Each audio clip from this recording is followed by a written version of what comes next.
हमने TTEDC से बहुत बिल्स पास किए हैं। लैंड का बिल है, एडमिनिस्ट्रेटिव रिफॉर्म का है, रिक्रूटमेंट पॉलिसी का है, कस्टमरी बिल्स है, बहुत बिल्स हैं जो इतने साल से हमने पास किए हैं काउंसिल में।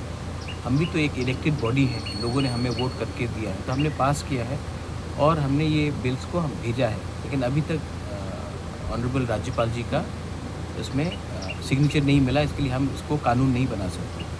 तो उस इशू में मैंने गवर्नर साहब से बात किया है और चिट्ठी भी दिया है कि आप इसको प्लीज़ देखिए क्यों इतना डिले हो रहा है। ये अभी से डिले नहीं हो रहा है, बहुत सालों से हो रहा है, हमारे आने से पहले हो रहा है। और अगर डिले होगा तो लोग हमारे ऊपर सवाल पूछते हैं कि आपको हमने वोट किया लेकिन आपने हमारे लिए कानून क्यों नहीं पास किया। इसके लिए मैंने कोर्ट में था ना सर, ये सुप्रीम कोर्ट में भी आपने इसको लेके ये बात सुप्रीम कोर्ट में भी है कि हमने इतने बिल्स गवर्नर को भेजे हैं। नॉट ओनली दिस गवर्नर, इससे पहले भी 2007 से 18 बिल्स हैं जो गवर्नर के पास आज तक पहुंचे नहीं हैं। स्टेट गवर्नमेंट उसके ऊपर बैठे हुए हैं। तो इसमें हमारा ज़मीन का बिल है, एडमिनिस्ट्रेटिव रिफॉर्म्स का बिल है, हमारा कस्टमरी बिल्स है।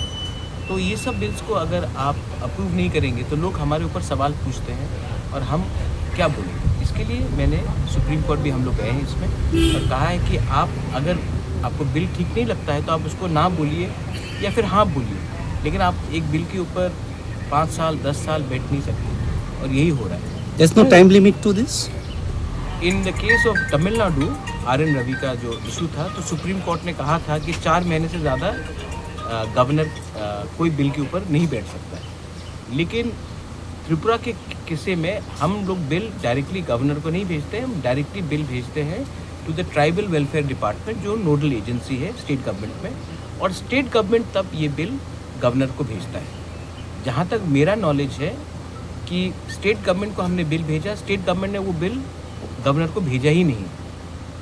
तो अगर गवर्नर के पास वो बिल नहीं आएगा तो गवर्नर कैसे साइन करेगा। इसके लिए मैंने गवर्नर को कहा कि गवर्नर के पास वो अथॉरिटी है कि वो स्टेट गवर्नमेंट से इंक्वायर करे कि इतने बिल्स अगर आपने भेजा है आपके पास तो आपने हमें क्यों नहीं उसको फॉरवर्ड किया। कुछ सीएम सर ने से कल आप पूछे थे why this tripartite agreement is immediately after आप ही का सवाल था। हाँ, so he said things are being sorted out. Well I hope so but I have got no information and till the time मैं आज I said this to the honourable governor also कि मुझे ऐसा रंग का पॉलिटिक्स नहीं करना है जहाँ में लोग मेरे नीयत के ऊपर सवाल उठाए। और मुझे बहुत ख़राब लगता है कि मैं अभी तक लोगों को जो प्रॉमिस किया था वो नहीं दे पा रहा हूँ, और इसमें मैंने पूरा कोशिश किया है। और अगर government of India, state government हमारे लोगों को अधिकार तिपरासा अकॉर्ड में नहीं देगी तो मैं अब लोगों के पास जाकर अलायंस के बारे में बात नहीं कर सकता।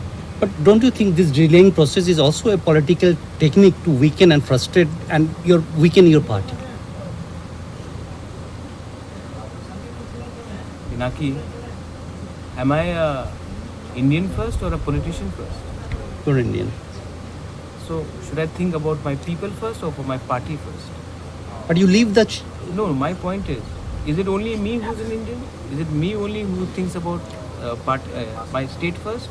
Or should I think about Tripura Motha first? So the same question goes to people who are in CPM, in Congress, and of course in BJP. Should they think about Tripura and the people who are living in Tripura first, or should they think about their party? Sir Congress এবং সিপিএমের দল থেকে সবসময় একটা অভিযোগ শোনা যায় যে প্রতিশ্রুর পাহাড় অঞ্চল নিয়ে খেলছে, মানুষের বোকা বানাচ্ছে, সেই সব বিষয়ে অনেক রকমের তাদের অভিযোগ আপনার বিরুদ্ধে অভিযোগ তুলে। তো তাদের এই সব অভিযোগগুলোকে আপনি কীভাবে মেনে নিচ্ছেন বা কীভাবে দেখছেন? I wish them all the best. उनको जो भी बोलना है, लेकिन दिल से जितेंद्र चौधरी हो, सुदीप राय बर्मन हो, वीरजीत बाबू हो, गोपाल बाबू हो, सब लोग जानते हैं कि प्रद्योत चोर नहीं है। प्रद्योत दिल से अपने लोगों को कुछ देना चाहता है। वो लोग जानते हैं कि प्रद्योत कम्युनल भी नहीं है। वो लोग जानते हैं कि प्रद्योत के लिए उनके लोग ज़्यादा इम्पोर्टेंट है, ना कि उनका party. And hear me out, उनका ये पॉलिटिक्स है भाई, उनको कुछ तो बोलना पड़ेगा, क्योंकि मैं उनके साथ आज अलायंस में नहीं हूँ। अगर कल मैं बीजेपी के संग अलायंस छोड़ देता हूँ तो वो भी हमारे पास आके बोलेंगे कि महाराज ने ठीक किया छोड़कर, अब हमारे संग आओ, तब बीजेपी मुझे गाली देगी। ये तो पॉलिटिक्स है। लेकिन मैं यही बात आपके दूसरे जर्नलिस्ट को बोल रहा था कि मेरे लिए अगर वी आर ऑल इंडियंस तो we have to think about our state और should be think only about my party.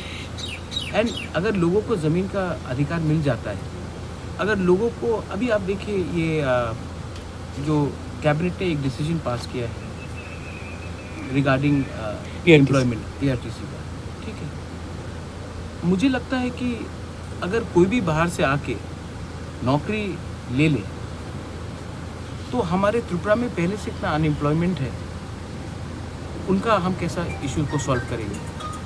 अभी और एक जजमेंट, एक ऑब्जर्वेशन आया है कि TTADC में हमें स्टेट रिजर्वेशन पॉलिसी को रखना पड़ेगा। ये ऑब्जर्वेशन आया है with the honourable high court. अगर TTADC में आज हम मैक्सिमम तिपरासा को नौकरी नहीं देके किसी और को दे, और अभी ये जो PRTC का भी डिसीजन आया है, तो मतलब कि हम लोग अपने लोगों को ना हेल्प करके दूसरे स्टेट के लोगों को हेल्प करेंगे, तो ये अन्याय नहीं है। तो इसका क्या हमको चैलेंज नहीं करना चाहिए?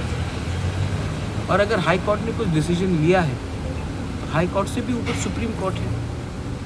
आज VC इलेक्शन भी जो हो रहा है सुप्रीम कोर्ट के डायरेक्शन में हो रहा है। तो हमें लगता है कि हमें पहले अपने लोगों के लिए बात करना चाहिए, ना कि हर चीज़ में हमें एक पॉलिटिकल पोजीशन लेना चाहिए। এই বিষয়ে কি কথা হয়েছে রাজ্যপালের সাথে এই PRTC যে বিষয়? I've spoken on all issues. Many things are confidential. See, I'm not keeping well. I don't want to be remembered as a good politician. I want to be remembered as a good human being. And I can only be a good human being if I am honest and I speak what is in my heart. And that's the most important. Sir ADC की कुछ नौकरी को लेकर कुछ सवाल उठाए और ये हाईकोर्ट में भी चल रहा है। हाईकोर्ट का ऑब्जर्वेशन है कि हमको स्टेट रिजर्वेशन पॉलिसी को फॉलो करना चाहिए। No, his question is about ADC. I know ADC. The High Court has observed that also. I think that whatever we have to say, because the matter is in the court, but my personal view is not the view of the ADC. My personal view is that the TTAADC was created by an act of 6th schedule, and we are an autonomous body, and we should not follow the state reservation policy, because TTAADC has a word called Tribal Autonomous District Council, and the job was to empower the tribals in the TTAADC. Exactly. So we should be giving preference to tribals in the TTAADC, and in the state jo reservation policy, that is fair and fine, but in TTAADC jobs should be given as per our autonomy and for the interest of the tribals, and as well as the minority non-tribals who are living there. Even they should be given preference, but they cannot be given 70% of the jobs and only 30% of the jobs being given to tribals in the TTADC. That's my personal view. Of course, that's not the view of that is sub judice. From the serene hills of Tripura to the vibrant threads of our rich heritage, our identity is woven with strength, culture, and pride.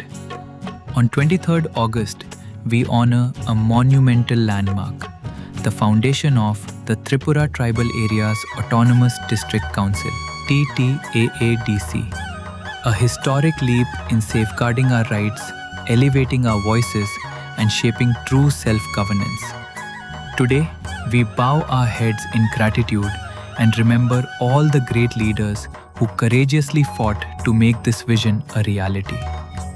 We celebrate every hand nurturing our soil, every young mind dreaming big, and every rhythm keeping our roots alive. TTAADC stands firm as a pillar of unity, culture, and progress, empowering lives, preserving legacy. Together, we continue to forge a resilient and prosperous path forward. Wishing everyone a proud and inspiring TTAADC Foundation Day.